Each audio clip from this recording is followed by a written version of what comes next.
இப்போ நான் எங்கே போயிட்டு இருக்கேன் நீங்கள் வீடியோ பார்த்தாலே தெரியும். ஆனால் நான் என்ன வாங்க போகிறேன் தெரியுமா? எனக்கு குடி, சிகரெட்டு, வெத்தலை பாக்கு எந்த பழக்கமும் கிடையாது. ஒரே ஒரு கெட்ட பழக்கம் தான், அது கேப்புச்சினோ. எங்கங்க அது ரெட் கார்பெட்டு? ஒரு செலிபிரிட்டி வர யாரும் என்ன வெல்கமே பண்ணலையே. ஓ, உள்ள பாத்தீங்களா டிஸ்பிளே இருக்கு, ஆன்லைன்ல ஆர்டர் பிளேஸ் பண்ணிக்கலாம். இதை பார்க்க அப்படியே மொபைல் போன் மாதிரி இருக்கு. இதுல VPN இருக்குமா?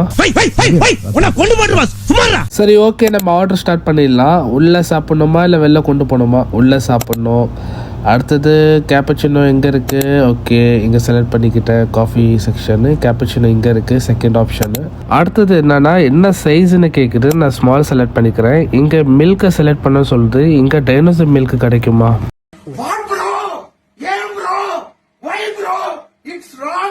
சரி, வேற வழி இல்லை, இங்க இருக்க மில்க் தான் செலக்ட் பண்ணணும். இப்போதைக்கு வந்து கோகனட் மில்கை செலக்ட் பண்ணிக்கிறேன்.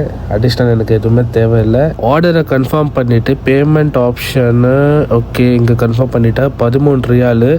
ஸோ கம்ப்ளீட் ஆர்டர் கொடுத்தோன்னா இங்கே எனக்கு பேமெண்ட் செலக்ட் ஆகும். பேமெண்ட் பண்ணியாச்சு. இப்போது ரிசிப்ட் வரும். எனக்கு கன்ஃபார்ம் ஆயிடுச்சா பார்ப்போம். ஓகே, அப்ரூவ்ட் ஆயிடுச்சு. இப்போது ஓகே, எனக்கு ரிசிப்டும் வந்துருச்சு. இதை எடுத்துகிட்டு போயிட்டு கேஷியர் கிட்ட கொடுத்தோன்னா நம்மளுக்கு அவர் காஃபி போட்டு கொடுப்பாரு. குருவி கட்டும் கூடு நீ ஒரு கபாயன் அண்ணன் இருக்காரு. அண்ணன் கிட்ட சொன்ன காஃபி எனக்கு இன்னைக்கு வேணும்னு சொன்னேன். எரிச்சல் வருது, நான் கெட்ட வாரத்துல திட்டி போயிடுவேன். காஃபி போடுறதுனால அழுத்தி அதை மிஷின்குள்ளே செலுத்தி எவாப்ரேட் பண்ணி அந்த ஜூஸ் எடுத்துட்டு அதுக்கப்புறம் இங்கே சைடில் தண்ணி இருக்குது, சாரி பால் இருக்குது. பால் சுட பால் அது கப்புக்குள்ளே போட்டு அண்ணன் ஏதோ ஸ்பெஷலாக பண்ணிட்டு இருக்காரு நம்மளுக்காக. ஐயோ, நான் எப்ப சொன்னேன்? சரி, அண்ணன் கிட்ட அப்படியே ஒரு பேச்சு கொடுப்போன்னு ஒரு டவுட் வந்துச்சு. கேட்டேன், அண்ணன் மாட்டுக்கு பால் கறந்து பார்த்துருக்கேன், ஆட்டுக்கு பால் கறந்து பார்த்துருக்கேன், ஆனால் அது தேங்காவை எங்கே பிடிச்சினா பால் கறப்பீங்க அப்படின்னு கேட்டேன். இறங்கி தான் செய்யலாமான்னு கோவம். அவருக்கு உள்ளுக்குள்ள என்ன கெட்ட வார்த்தை வந்துச்சு தெரியல. ஆனால் வெளியில நல்லா ஜாலியாக சிரிச்சுக்கிட்டு நம்மளுக்கு காஃபியில் ஒரு ஹாட் ஒன்று போட கொடுத்தாரு. அப்புறமா ஒரு சின்ன கிளாஸ் எடுத்தாரு. தேங்காய் பாலை ரொம்ப சூடு பண்ணக்கூடாது அதெல்லாம் சொன்னார். ஏன்னா ஹைவேல ஓட்டும் போது வயிற்ற கலக்கி விட்டுருன்னு சொன்னார். ரொம்ப பாசமாக நடத்துக்கிட்டாரு. இருப்பா, ரொம்ப எமோஷனல் பேசிட்டு நெஞ்சு அடைக்குதுப்பா எனக்கு. இரு, டேஸ்ட் எப்படி இருக்குன்னு தெரியாது. பாப்பா இப்போதான் கோகோனட் மில்க் ட்ரை பண்ணுறேன்.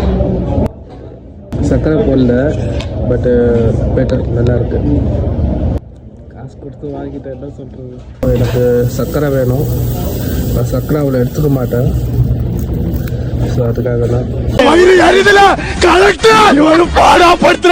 சரி, அந்த பிரதருக்கு பாய் சொல்லிட்டு கிளம்புனார். பார்த்தா பாவம் அவர் இல்லை, எங்கே போயிட்டாரு தெரியல. கொலை வரியில இருக்கேன், மரியாதையா வெளியே போயிரு, இல்லைன்னா தொங்குறத அறுத்துருவேன். அதாண்டா இதாண்டா சவுதி வாசம் நான் தாண்டா